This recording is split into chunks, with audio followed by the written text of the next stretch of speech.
प्यारे साथियों नमस्कार। YouTube के SP math by RP channel पर आपका हार्दिक स्वागत है। जैसा कि हम लोग जानते हैं, कक्षा में कुछ तीव्र बुद्धि वाले बच्चे होते हैं, कुछ मंद बुद्धि वाले बच्चे होते हैं, कुछ औसत बुद्धि वाले बच्चे होते हैं, कुछ दब्बू स्वभाव के होते हैं, कुछ चंचल स्वभाव के होते हैं। जो दब्बू स्वभाव के बच्चे होते हैं वे अपनी समस्याओं को अध्यापक के सामने रखने से डरते हैं, दबते हैं। लेकिन एक दिन की घटना आपको बता रहा हूँ। एक बच्चा था जो दब्बू स्वभाव का था। क्या नहीं उसके मन में आया, क्या विचार उठा कि वह खड़ा होकर पूछ दिया। क्या पूछा? सर, अगर त्रिभुज ए बी सी सर्वांशम त्रिभुज पी क्यू आर लिखा हो तो हम कैसे जानेंगे कि इसके संगत अंक इसके संगत अंक के बराबर है? कैसे जानेंगे? मान लीजिए यही त्रिभुज बना है, हम कैसे समझेंगे इस त्रिभुज का ए बी बराबर पी क्यू होगा कि ए बी बराबर आर पी होगा कि ए बी बराबर क्यू पी होगा? कैसे हम जानेंगे?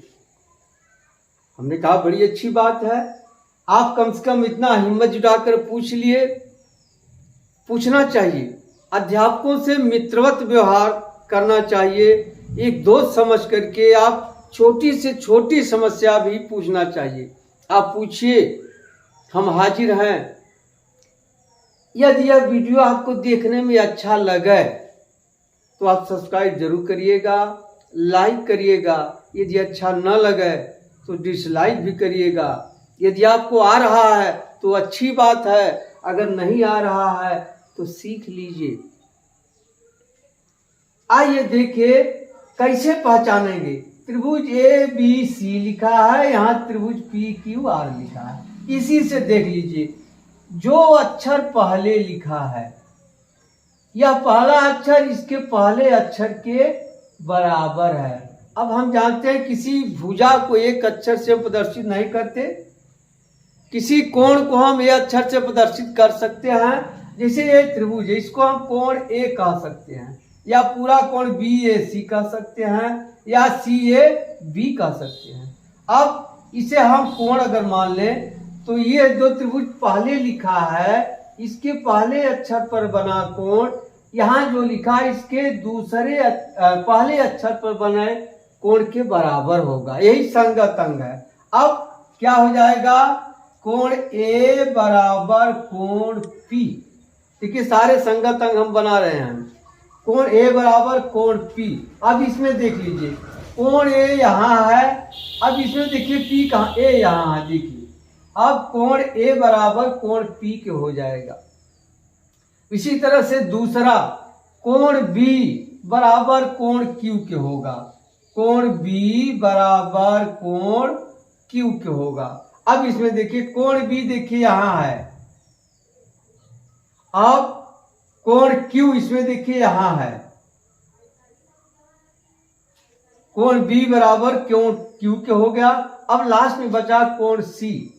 अब देखिए कोण सी इसमें है लास्ट में, इसमें है लास्ट में कोण आर, तो यह कोण सी बराबर कोण आर के हो जाएगा। कोण सी बराबर कोण आर की। अब इसमें देखिए कोण सी यहां है, देखिए इसको कोण सी यहां है, यह कोण बराबर हो जाएगा यह कोण की। कभी आप भूल करके यह ना लिखिएगा कि यह इसके बराबर हो जाएगा। आप जैसे ये लिखा है इसी में से देख करके आप लिखिएगा संगत अंग। अब कोण तो आप समझ गए होंगे। अगर इसको मान लीजिए सी पहले लिख दिया तब सी बराबर क्यू के होगा, यह ध्यान दीजिएगा। माने जैसे इसमें अक्षर लिखा है ठीक उसी तरह से इसमें आप माने, अगर इसमें पहला है तो इसमें पहला, इसमें दूसरा है तो इसमें दूसरा, इसमें तीसरा है तो इसमें तीसरा। ठीक। अब भुजा कैसे लिखेंगे?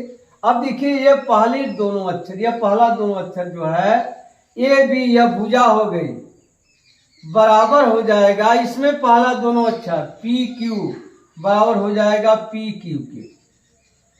अब देखिए इसमें ए बी देखिए यहाँ है, यह बराबर हो जाएगा पी क्यू, देखिए यहाँ है पी क्यू के। अब पहले जो लिखा है इसमें पहला लास्ट का दोनों अक्षर इसके लास्ट के दोनों अक्षर के बराबर होंगे, यानी बी सी बराबर क्या होगा, क्यू आर।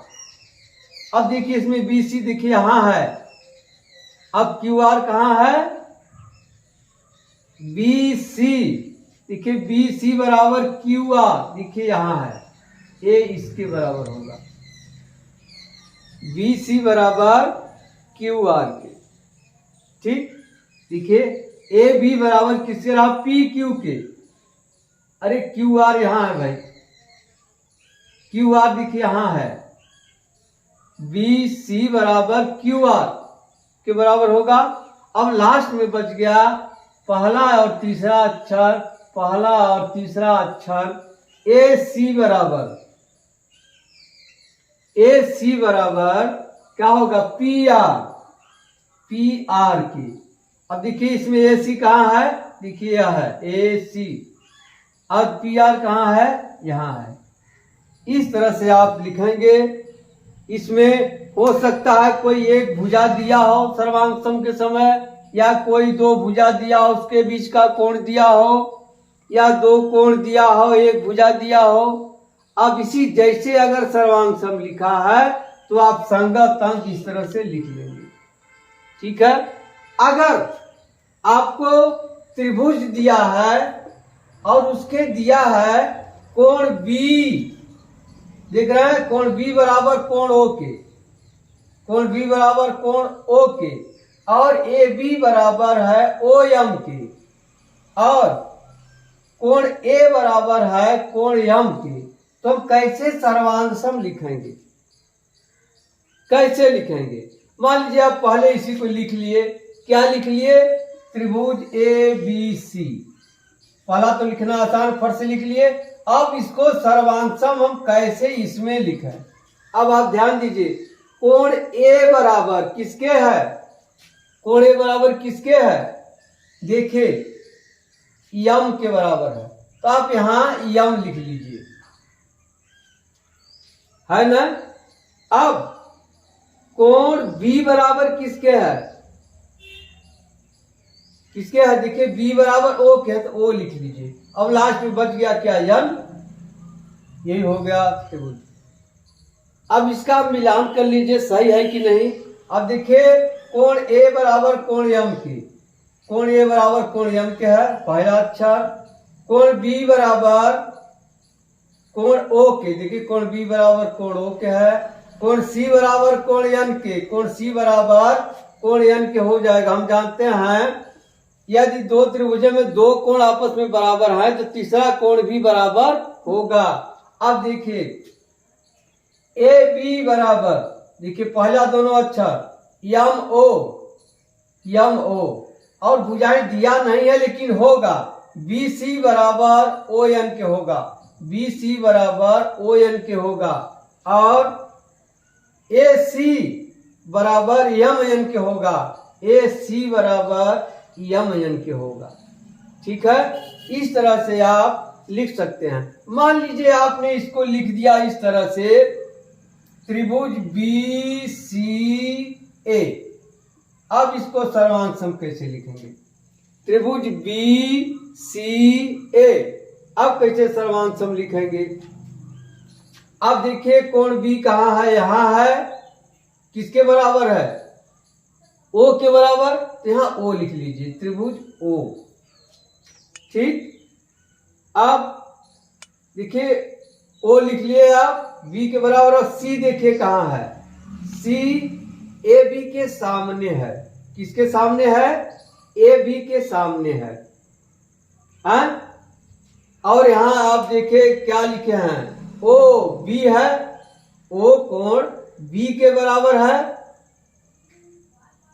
और यह ओ एन है, इसके सामने यम है, तो यहां लिख लीजिए यम, क्या, यम, यम नहीं यन लिखिए, यन, यहां क्या हो जाएगा, यन। अब क्या बचा, यम।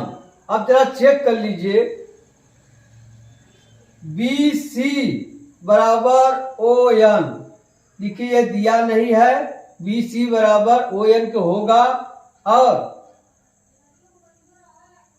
सी ए बराबर या नियम, सी ए बराबर या नियम दिया नहीं है, होगा। और देखिए कोण मिला लीजिए, कोण बी बराबर कोण ओ के होगा। देखिए कोण बी बराबर कोण ए के है, देखिए यहां लिखा है। और कोण, अब सी तो इसमें दिया नहीं है, कोण ए बराबर कोण यम के होगा। देखिए कोण ए बराबर कोण यम के है। इस तरह से आप लिख करके आप जो दिया है उसी से मिला लेंगे, आपको पता चल जाएगा। ठीक है, हम समझते हैं आपको समझ में आ गया होगा। अब मिलते हैं अगली वीडियो में, तब तक के लिए धन्यवाद। जय हिंद, जय भारत।